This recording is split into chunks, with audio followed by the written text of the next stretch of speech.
Eu sou Yashiri Mazo, essa é a segunda edição do Surrealia, ou Surrealia, como o pessoal gosta de falar, e o propósito desse evento é tornar real o mundo dos sonhos.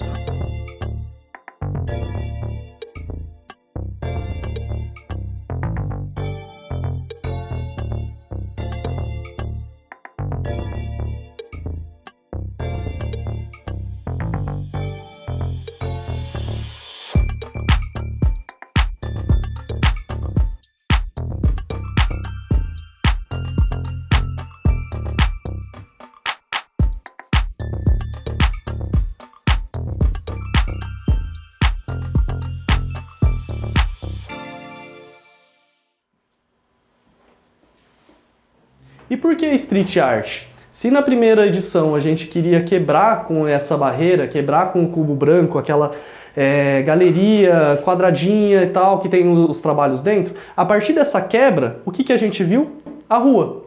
E é na rua que muitos artistas estavam se expressando de uma forma muito legal, né? Tanto os grafiteiros como malabaristas. É só a gente sair na rua e começar a prestar mais atenção que a gente vê o tanto de arte que está sendo explorado ali, né? Hoje em dia tem muito grafite, muito projeto de grafite, que é muito legal. Porque daí você tá vendo a arte mais ainda na rua, né? Não fica só dentro do museu, que ninguém vai, né? Então, tipo, você tá jogando a arte mais perto das crianças, né? Na escola, chamando, assim, né? Porque você passa na rua, você vê um grafite, a criança já fica assim, caraca, eu quero fazer isso da minha vida. Às vezes você descobre um artista, né? Ali, a criança olha e fala assim, nossa, me interessa. Oi, eu sou o Romenil. O grafite é importante para mim, pois é a maneira que eu uso para me expressar. Crio os meus personagens por meio do estilo cartoon e há 2 anos pratico a arte do grafite.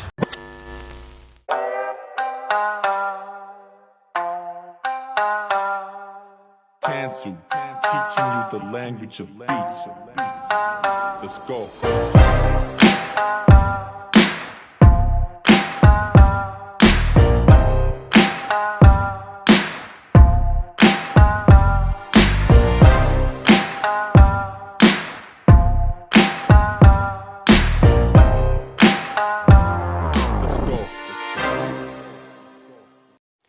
Com o tema que foi proposto, o street art, nós fizemos uma pesquisa de alguns grafiteiros aqui de Londrina e região e também artistas que tinham um trabalho com intervenções artísticas, intervenções urbanas, sejam com lambe, seja com a própria pintura mesmo. Então, a partir dessa pesquisa, nós conversamos diretamente com esses artistas.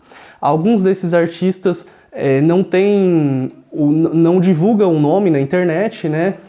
Eles têm um codinome, eles usam ou apelidos, né? E também por conta de ser uma arte que ainda é marginalizada pela sociedade, então tem muito preconceito ainda. Então, justamente por isso que tem muitos artistas que preferem ficar no anonimato. Fazem seus trabalhos, né? Mas a gente fez essa pesquisa e descobriu muitos trabalhos bons, assim, que estava rolando na cidade na época. Cara, o que acontece é o seguinte, eu naquela época tava começando a pintar, tava começando a faculdade, e eu levava já como hobby a pintura, e eu não tinha tido contato com ninguém, assim, então foi muito interessante. Cara, eu sempre desenhei, desde criança, sempre desenhei. E eu comecei a pintar, eu já tinha uns 17 anos, mais ou menos. Comecei a fazer com acrílica. Daí depois de acrílica eu comecei a pintar eu comecei a usar óleo. Daí depois eu fui fazer pintura de rua, daí eu comecei a fazer os grafites e é isso.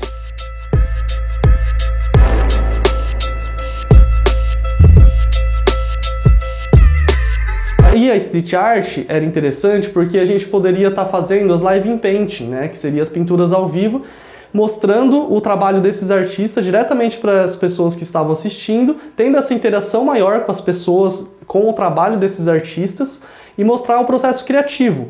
Porque normalmente é um artista que fica ali preso no ateliê, as pessoas veem o trabalho pronto já, mas não vê o processo, né? Elas não sabem como que é o processo artístico de cada artista.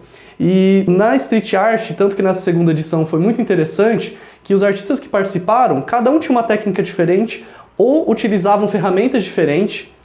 Eu sempre faço grafite, eu não faço com spray, eu faço sempre com pincel e com rolinho também. Como se eu estivesse pintando um quadro, só que daí eu pinto o muro, entendeu?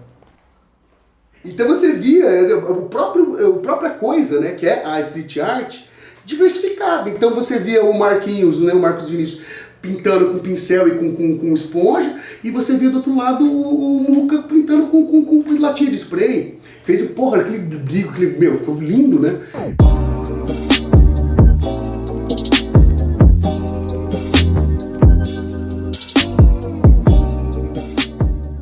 E a partir daí a gente pensou, como que a gente vai trazer esses artistas para dentro do cemitério de automóveis, como que a gente vai trazer esses artistas para esse evento e de que forma que a gente pode colaborar com o trabalho deles. Não só com a divulgação desses trabalhos sendo mostrado para o público, mas que a gente pudesse dar um suporte para que esses artistas também pudessem continuar esses trabalhos, né, com um apoio do Surrealia. Então nós conversamos com várias lojas de tinta para que elas pudessem apoiar a gente, seja com pincel, com latas de tinta, algumas latas de tinta que eles não estavam mais usando, até ia descartar. Nós conseguimos juntar várias latas de tinta, vários materiais para esses artistas. Inclusive teve uma loja que era específica para o grafite, para o skate, para o grafite aqui na cidade, que colaborou dando várias latas de spray para a gente, e a gente pôde repassar para esses artistas, que eles utilizaram tanto nas obras que foram grafitadas ali no cemitério de automóveis, e também puderam levar essas latas de spray também para continuar os seus trabalhos.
Normalmente o Surrealia, né, ele tem uma pré-produção muito grande, assim.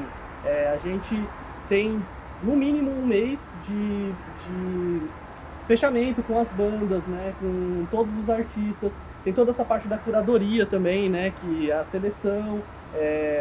E também, antes de fazer o evento, uma das coisas assim que a gente preza muito é a cenografia, né, as instalações. Então, era pelo menos uma semana que a gente já ia construindo e pensando e desenhando tudo para conseguir fazer toda essa cenografia, né? Isso. E eu queria que você falasse um pouquinho sobre essa pré-produção, assim, como que era. Eu lembro mais da parte do dia, de montar no dia. Sim, eu lembro quando chegava lá, aí você falava, você tem que pendurar não sei o que lá fora. E aí tinha que subir numa escada gigante e pendurar o bicho. Você lembra, assim, que aconteceu? Eu lembro de ficar... aquele olho gigante. Meu Deus, Surrealia é olho pra todo lado, né? É olho no drink. É verdade, tem um drink. É olho na parede, é olho no teto, é olho pra todo lado.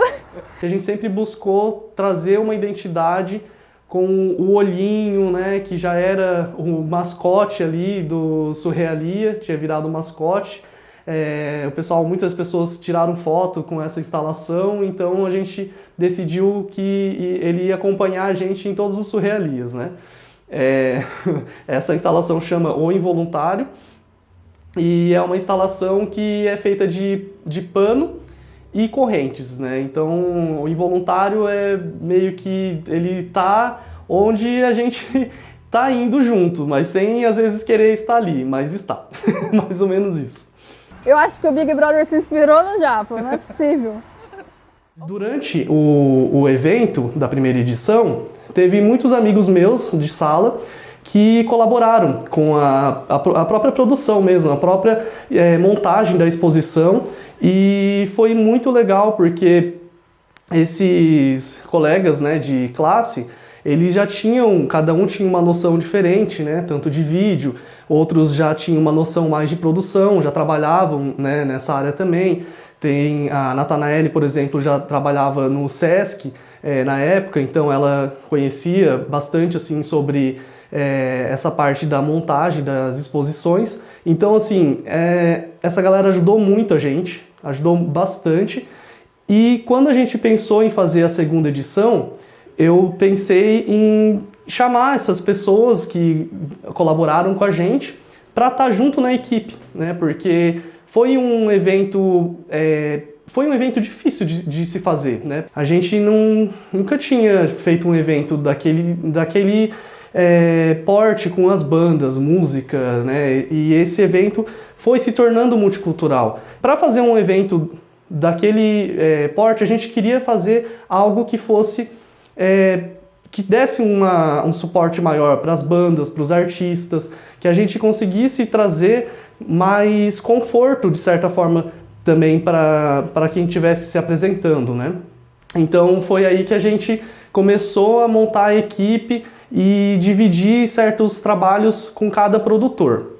Eu sou formada em artes visuais multimídia, né? Também sou especialista em produção audiovisual. Estudei com o Yashiro, né? E nesse momento, né, que a gente foi trocando figurinhas, fazendo algumas produções juntas, eu acompanhei um pouco desse processo do Surrealia. Em todas as edições, né, a gente foi trabalhando voltada assim, formas de alcançar o público, de cada vez inovar um pouco mais nessa parte artística. Então nós fizemos algumas edições do cemitério de automóvel, que era um espaço mais cômodo, a gente já conhecia a estrutura, tinha equipamento, já tinha arquibancada, por exemplo, salas divididas, então isso ajudava muito na produção. E também no conforto das pessoas mesmo, que poderiam visitar, né? Então, pensando no tema que foi street art, selecionando os artistas, os grafiteiros, os trabalhos que iam ser expostos dentro dessa galeria, vendo o espaço também, o tamanho de cada trabalho para ver como que comportaria, tivemos que fazer todas as medidas para entender como que a gente colocaria para dialogar esses trabalhos com o público. Então foi dividido em duas partes a exposição, teve a exposição da parte das pinturas e teve exposição da parte das fotografias de rua.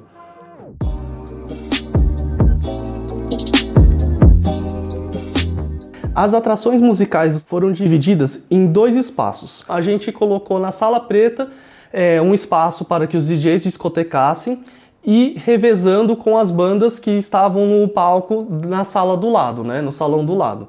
Então, quando terminava de tocar uma banda ali no palco surreal, os DJs começavam a discotecar na outra sala. E isso era interessante porque também faziam as pessoas estarem se locomovendo. Quando acabava a banda, ia para o Galpão Preto.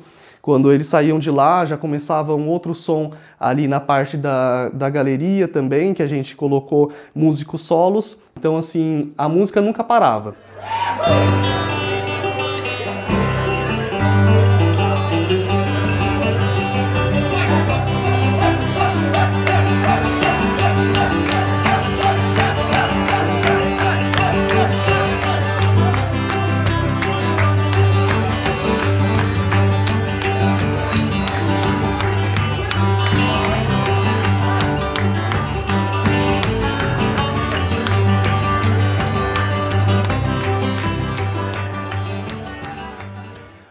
Uma coisa muito importante quando a gente fala sobre bandas e DJs, a gente está lidando com pessoas, com artistas que precisam de um local para estar guardando esses equipamentos, né? Porque tanto antes de começar o show, quanto depois, se a pessoa quiser curtir o evento ali também, ou precisar, né, deixar os seus equipamentos, até itens pessoais mesmo, é importante ter um espaço que seja um camarim. Se não tiver um camarim, faz um camarim, que foi o caso da gente, né? Ali no cemitério de automóveis, nós tínhamos o galpão preto, e nesse galpão preto nós tínhamos panadas pretas, né? Que são panos pretos. A gente fez uma sala, e nessa sala a gente deixou um sofá e alguns espaços para essas bandas estarem deixando os equipamentos. Além disso, a gente deixou uma mesa também com alimento, com água, né? Para que essas bandas conseguissem, os integrantes dessas bandas e DJs conseguissem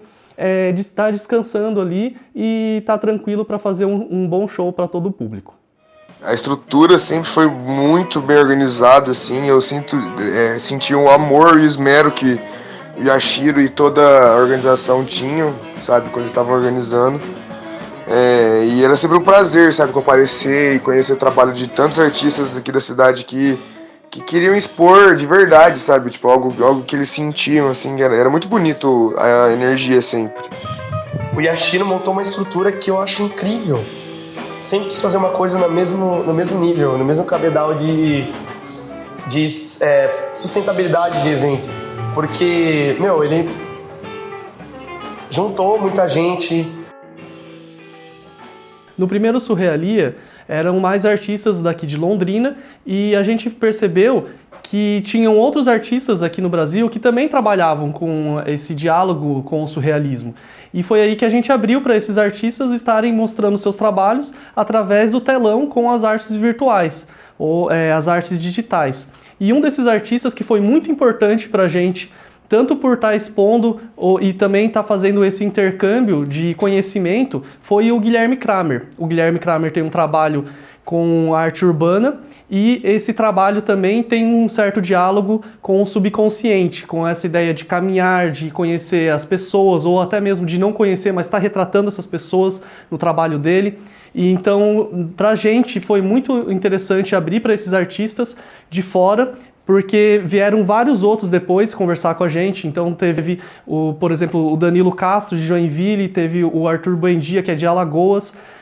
Todos eles têm uma característica que puxa também para o surrealismo, e a gente conseguiu intensificar isso no evento com essas obras virtuais. E muitas bandas que ficaram de fora do primeiro, muitos artistas que tanto que ficaram de fora, quanto artistas que a gente foi conhecendo durante o ano e digerindo o que foi aquele evento pra gente, porque esses artistas participaram do Surrealia Street Art, e cada vez foi crescendo mais esse movimento. A primeira vez que eu fui convidado pro Surrealia, não me conheciam tão bem ainda. A gente começou a trabalhar com cinema juntos, estava começando a se conhecer, e eu fui convidado pelo cinema, mas para exibir filmes, né? Diferente da primeira edição, na segunda mostra de cinema, nós decidimos convidar outra pessoa para fazer a curadoria dos filmes. Foi aí que a gente teve a ideia de chamar o cineasta Carlos Fofão Fortes. Resolvi trazer para dentro do festival, que eu senti desde o princípio que o Surrealia, ele tinha essa coisa do faz você mesmo, né? O Yashiro é um cara que amassou a manga e foi fazer, porque ele queria poder exibir a arte dele, e o Yashiro tem essa característica de não fazer sozinho, ele gosta de levar as pessoas juntos, porque para ele é coletivo, ele sempre teve essa visão coletiva. Então, eu sacando isso, eu vendo isso desde o princípio, que eu falei, tem uma característica que é de faça você mesmo, vai com a raça e faz. Uma galera que ele juntou para fazer um negócio louco. Daí eu pensei caçando cinemas para poder exibir, eu pensei no Cinema of Transgression, que é um cinema transgressivo nova-iorquino dos anos 80, do Nick Zed, do Richard Kern, galera que ficou famosa em termos. Eles faziam uma espécie de movimento punk dentro do cinema. Um cinema anárquico, filmando como podiam filmar, sem dinheiro, sem porra nenhuma, filmando com Super 8. e puxando temas absurdos, entendeu? Era bem o punk mesmo, era o punk dentro do cinema. Então, quando a gente exibiu esses filmes no telão lá, a galera chocou. Era um negócio maluco, absurdo, que eu nem vou falar agora, porque deve ter classificação indicativa esse vídeo, mas foi curioso, porque é o seguinte, eu lembro de um momento, porque tava tendo shows, né, o evento, né, o Surreal, ele envolve milhares de artes ao mesmo tempo, né, e foi muito louco porque eu tive que silenciar meus filmes, eu tive que deixar no silencioso. E o Cinema Transgression é punk, tem música, né? Mas ia ter banda tocando ao mesmo tempo, então eu tinha que só exibir os filmes no silêncio. Mas eu fui firme e forte. Eu falei, eu vou competir com as bandas, e era banda boa. Daqui a pouco, dá uns 10, 15 minutos e a Shiro chega chocado. A plateia da sessão do filme tava lotada. Ele chegou pra mim e falou, Fofão, a galera não tá vendo a banda, eles estão vendo você com esses filmes malucos do caralho. Então eu passei por essa... Óbvio, na verdade, a banda tava presente. Ela estava fazendo o som dos vídeos, então na verdade os vídeos ficaram talvez melhores, porque tava o som das bandas, né? E eu acho isso que é uma coisa muito curiosa. Além de tudo, além dessa coisa de a gente ter essa liberdade para poder escolher uma coisa louca e transgressiva e, enfim, mesmo que dentro das limitações, a gente vê a coisa surgir. Então, nessa brincadeira, o fato de a gente não ter tempo e ter que exibir as duas coisas ao mesmo tempo, a banda e o filme, a gente acabou fazendo uma coisa melhor, a gente fez um filme melhor. A trilha sonora que o Yashiro colocou, né, que as bandas colocaram no evento, da música, dos vídeos, deixou os vídeos até mais interessantes. Né? Isso foi uma coisa bem curiosa. E aí depois tinha a desmontagem, né? Sempre teve o coffee break depois. O evento acontecia no final de semana e durante a semana, lá pela quinta-feira, tinha o coffee break, né? Que aí era o processo contrário, era desmontar tudo. Então, juntava todos os artistas que participaram da galeria ali de arte para poder ir recolher seus materiais. Então, juntava todo mundo, fazia um coffee break, fazia uma feirinha. E aí tinha aquele lance de desmontar tudo, tirar os quadros, tirar a decoração. E aí tira olho daqui, tira olho de lá. E aí era o processo inverso. Vamos tirar os olhos de todos os lugares. E foi nessa desmontagem que ali, ó, que começou o meu romance. Né? Chamei o coleguinha para ajudar a desmontar e virou noivinho. Que mais? O Coffee Break Surreal é um evento que surgiu da necessidade de mostrar mais sobre cada artista. Então, foi uma reunião que a gente fez, justamente para desmontagem mesmo, né? Falar, vamos, já que vai ter a desmontagem, então cada um leva um prato de comida diferente e tal, e aí vamos apresentar esse trabalho, né? E falar um pouco sobre cada trabalho, né? Então, cada artista ia lá desmontar a obra, mas antes de desmontar, ele falava sobre o que ele tinha levado. E foi interessante porque esse coffee break, além dessa desmontagem, a gente conseguiu fazer alguns cursos, alguns workshops para as pessoas que estavam indo lá, porque o público do Coffee Break Surreal era um público que não podia ir no Surrealia por conta de ser menor de 18 anos, né? Como era um evento noturno, a gente fazia à noite, então era as pessoas que, ou era escolas que frequentavam, né? Pessoas mais novas, era um público diferente, que ia na parte da tarde e para tomar um café e conhecer mais sobre o trabalho dos artistas. E uma troca também, né? Porque vários artistas diferentes que não se conheciam e no evento, né? Como é muito intenso, não dava às vezes tempo, não dava né? tempo de trocar aquela ideia, né? Ali no dia, na hora do evento. Então, no coffee break era a hora que juntava todos os artistas e podiam trocar essa ideia, né? E ver, falar assim, você é fulano, você que é a Camila, né? E poder trocar essa ideia e é muito legal. Então tem a extensão do evento, né? Além do dia do evento, da festa em si, que já é aquela, né? Tem bastante coisa, ainda tem o coffee break para complementar, né? Aquele momento daí já mais light, pós-festa ali e, né, nos outros dias para troca de informação e ensinamentos mesmo, né? Com workshop. E eu achei muito interessante, assim, troquei figurinha com o pessoal de lá, vi como é que é a produção local, entendeu? Foi, na verdade, a única experiência que eu tive disso até hoje em Londrina.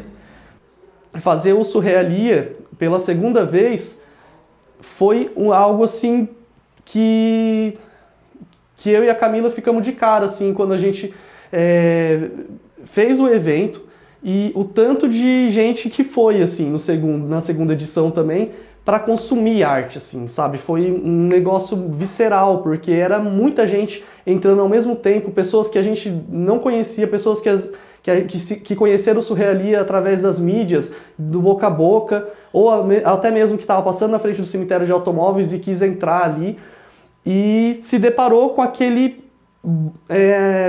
aquela bomba de informação, se deparou com aquele movimento todo que estava acontecendo na cidade de Londrina, num lugar só.